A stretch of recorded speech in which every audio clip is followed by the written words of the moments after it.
Hi everybody. So, I want to make a map of your biology. Let's see how that goes. Da Vinci would have probably said you're just a bunch of bones and muscles and blood, and that would have made things a little bit easier.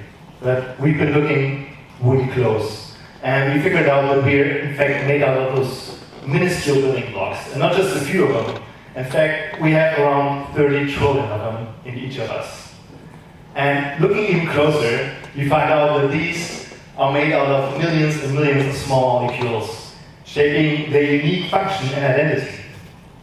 And looking even a bit closer, even the molecules that are identical between most cells can come in different flavors.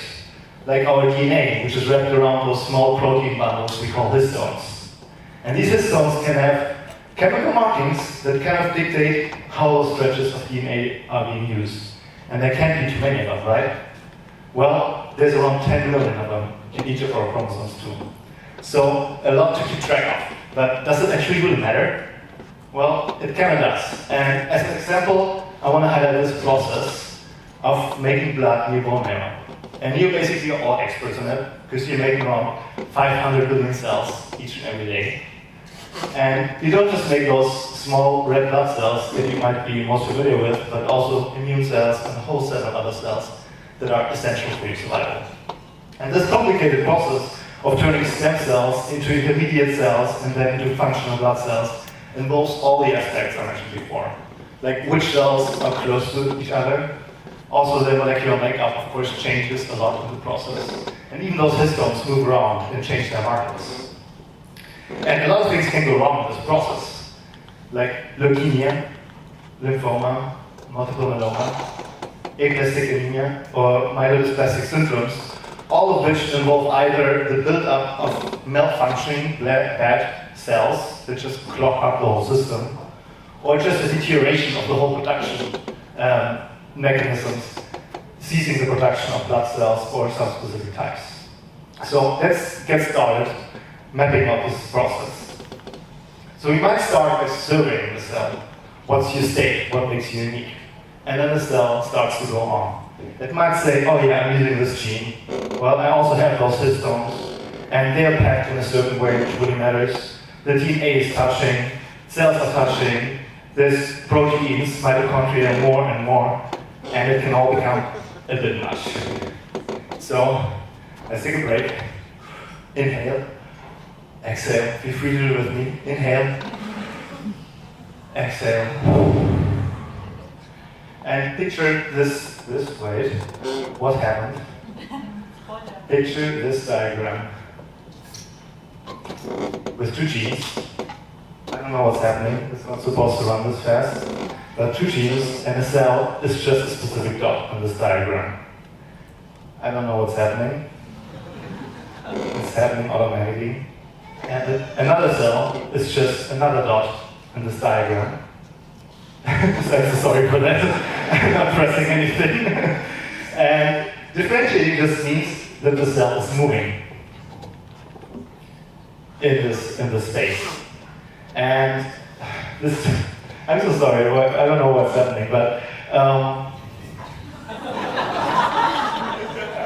I'm a bit confused. So by cutting it short, we have this nice little concept called the cell state space.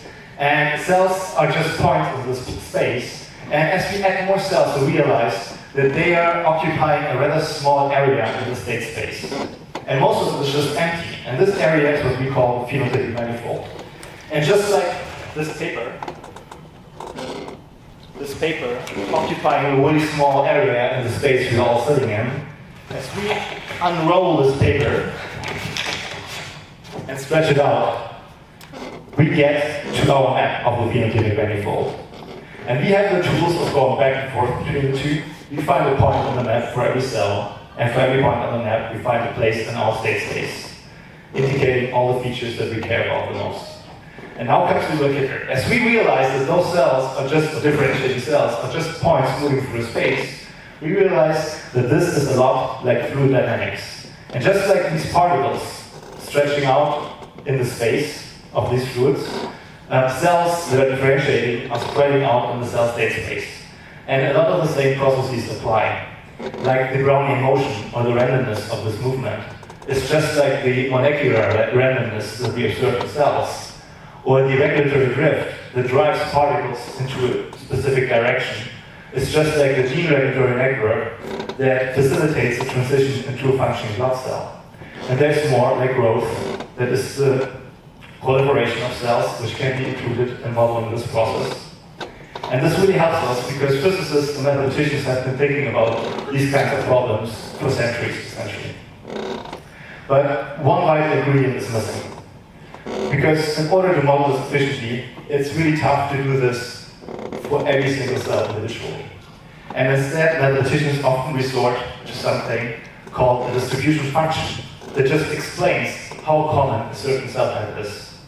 And in order to bridge this gap, we developed this tool, Melon, that can make you such a function from any given single cell data set.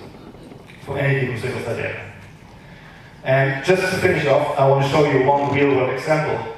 This is the human bone marrow data set, and each of these points is an individual cell. And we can identify the stem cells, the B cells, red blood cells, and monocytes, and use our cell state density or distribution function in order to model this flow of cells through our state space and get a better understanding of cell differentiation and, for instance, the creation of blood. Thank you.